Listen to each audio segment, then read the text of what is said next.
In a world that worships connection and constant visibility, there exists a quieter order of souls, those who walk unseen, unheard, yet profoundly awake. They are not broken by isolation, but refined by it, not rejected, but self-chosen. Their solitude is not emptiness but architecture, built of discernment, depth, and truth. Let's journey into that hidden realm of the solitary spirit, uncovering the rare psychological traits that define those who live without close friends, not out of lack, but out of luminous difference. Overanalyzing every interaction, the burden of depth. There are minds that do not simply hear words, they absorb them. Every sentence becomes a living organism, dissected, examined, turned under the microscope of meaning. For these souls, human interaction is never casual. It is 1,000 unspoken layers braided beneath a single phrase.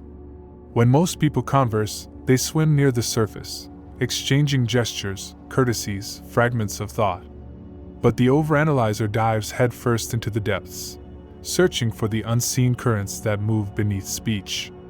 A hesitation in the voice, a delayed reply, a subtle shift in tone. To others, these may seem trivial. To the hyper-aware, they are tectonic movements in the landscape of communication. This is not vanity.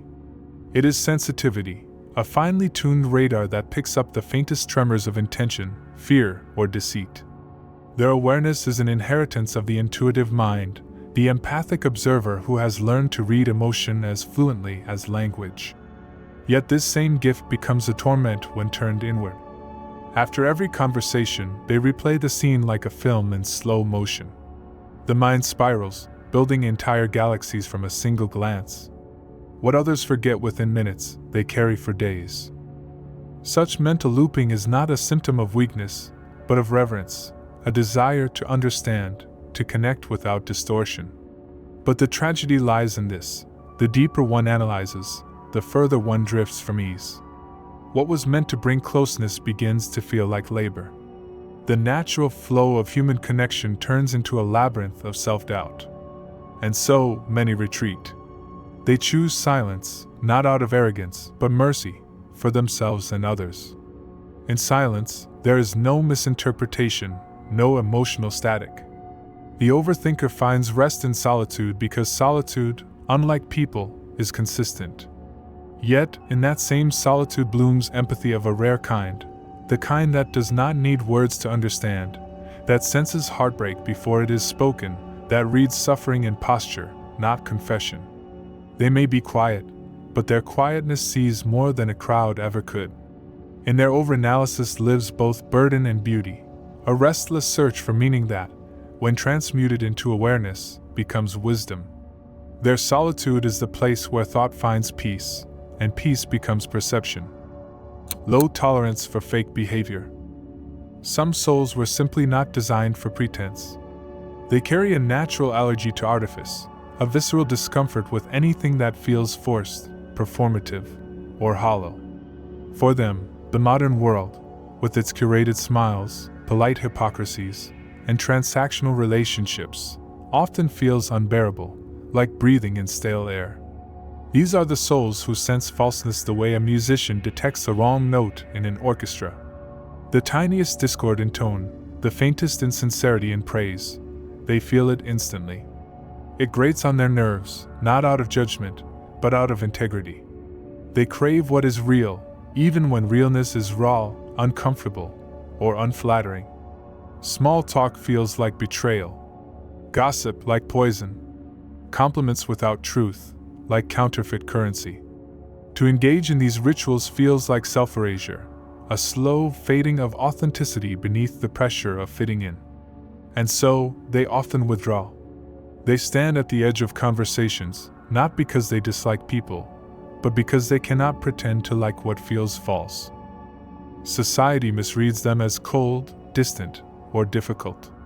But what others call standoffish is, in fact, self-protection, a refusal to dilute their spirit for acceptance. Their solitude is not the absence of social skill, but the presence of discernment. They would rather sit alone with their thoughts than speak words that cost them their truth. They would rather endure misunderstanding than participate in a performance. Yet this intolerance for inauthenticity also isolates them. Most of modern social life runs on subtle lies. The "I'm fine" when one is breaking, the "it's good to see you" when one wishes to leave, the mask of ease worn to hide existential fatigue. To reject such customs is to become an outsider. But there is sacredness in this exile. Their silence is not emptiness, it is protest. Their distance is not apathy, it is devotion, to honesty, to integrity, to the sanctity of words that still mean something. When they do meet someone who is genuine, the recognition is electric. Conversation flows like a river returning to its source, deep, effortless, nourishing.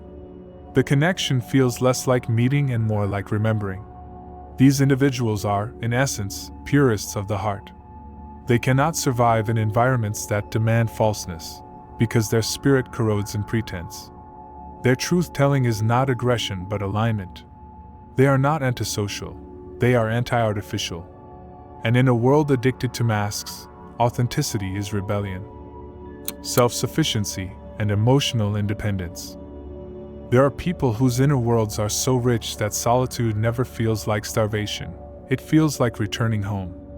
While others chase company to fill their silences, these souls find nourishment in stillness. Their peace does not depend on presence, their worth does not tremble under absence. They are the self-sufficient, the quietly powerful. They know how to keep themselves company. This kind of independence is not arrogance, but evolution. It often emerges from pain, from the moment one realizes that not every hand that reaches out means safety, not every voice that offers comfort carries truth. Through heartbreak, abandonment, or disillusionment, they have built an inner architecture sturdy enough to stand alone. They have discovered that solitude is not punishment, but power. That comfort found within cannot be taken away.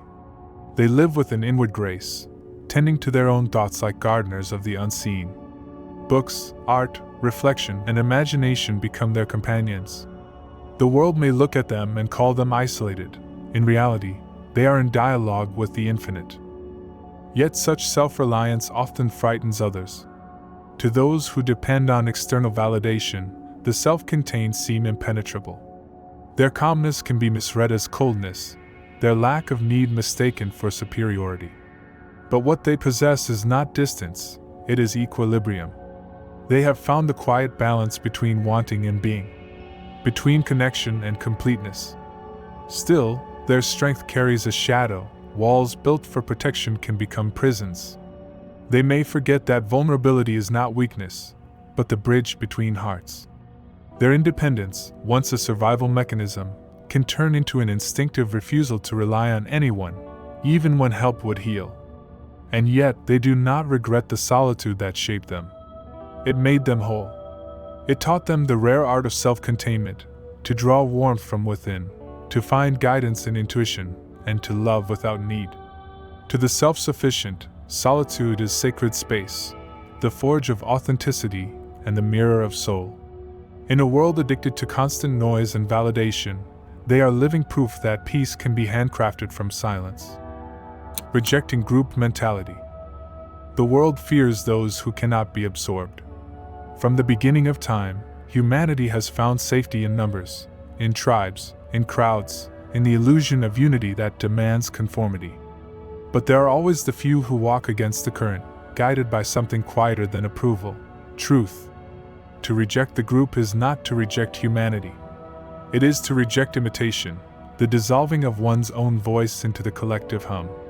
Those who refuse to merge into the crowd are not rebels for the sake of rebellion. They are seekers of purity. They cannot bear to betray their inner compass, even when the cost is exile. Their solitude is the price of clarity. They would rather be misunderstood in truth than applauded in deception. Group mentality thrives on shared illusions, the comfort of agreement, the safety of sameness. But to the independent thinker, comfort without authenticity is captivity. They sense when a collective begins to substitute thought with obedience, and they quietly step away, not out of disdain, but out of reverence for freedom. Such individuals are often labeled difficult, arrogant, or too different. Yet the irony is that many of history's visionaries bore the same accusations. Socrates, misunderstood by the city he sought to enlighten. Thoreau, retreating to the woods to preserve his essence. Nietzsche, exiled by the very minds he wished to awaken. To reject the crowd is to embrace solitude, but also to inherit vision. Without the noise of consensus, one begins to hear the faint whisper of truth. They see patterns others cannot, because they are not hypnotized by belonging. They feel the pull of authenticity more strongly than the lure of acceptance. In solitude, they find a kind of companionship that no group can provide, the companionship of integrity. This independence is not defiance, it is reverence for the self as sacred territory. They do not isolate to escape people, they isolate to remain real. And though their path may look lonely, it is paved with quiet power. For in a world that trades individuality for approval, the one who dares to walk alone becomes the keeper of truth. Struggling with emotional reciprocity. The deeper a soul feels, the lonelier it often becomes. To love with great intensity in a world of half-feelings is to constantly walk the line between fulfillment and heartbreak. Those who love deeply do not just connect, they merge. They pour themselves into others, not in fragments but in wholeness. But few are built to receive such depth. Most swim at the surface, comfortable in light connection, afraid to drown in vulnerability. And so the deep feeler learns, painfully, repeatedly, that intensity is both their beauty and their curse. They listen too closely. They care too sincerely. They remember what others forget. They see what others conceal. Their affection is not ornamental, it is alchemical. But in giving so much, they often find themselves depleted, drained by the asymmetry of giving more than they receive. This imbalance teaches them silence. They begin to ration their energy, to withdraw where reciprocity is absent. It is not cruelty that drives their retreat, but exhaustion. They do not want to stop loving. They simply can no longer afford to bleed for those who sip at affection as if it were endless.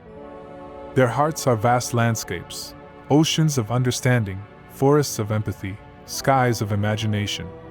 But they live among those who build fences around feelings. To express too much is seen as neediness, to feel too deeply, as weakness. So they learn to love quietly, to hold back the tide, to guard the sacred flame of emotion from the careless wind of indifference. Yet this restraint does not extinguish their depth, it refines it. They come to understand that not every soul can meet them where they dwell. That some are meant only to touch the surface of their ocean, not to live in its depths. And when, on rare occasion, they meet another who feels the same, the recognition is electric. Words dissolve, presence becomes communion. Two frequencies resonate, and for a brief moment, loneliness disappears. Their struggle with emotional reciprocity is not a flaw but a testament, proof that they love beyond the limits of ordinary empathy. Their ache is sacred. Their solitude is the temple where they recover from giving too much. They are not distant, they are dimensional.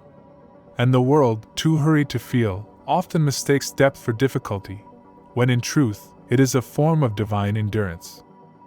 The sacred solitude of the few. To walk through life without close friends is not a tragedy, it is, for some, a spiritual path. It is the path of the observer, the thinker, the empath, the visionary, those whose sensitivity, integrity, and independence set them apart. Society may label them lonely, but solitude for them is not emptiness, it is refinement. They live according to an inner compass rather than external validation, and though their paths may be quieter, they are far from barren. Their friendships, when they occur, are few but profound. Their solitude, though misunderstood, is fertile ground for insight, creativity, and authenticity.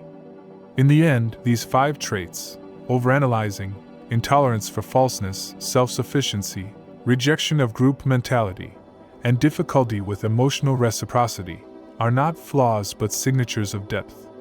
They belong to those who feel too much, think too deeply, and seek too truthfully to ever be fully satisfied with shallow connection. They are not broken, they are rare. And in a world of noise and performance, rarity is often mistaken for isolation, when in truth, it is a form of quiet mastery.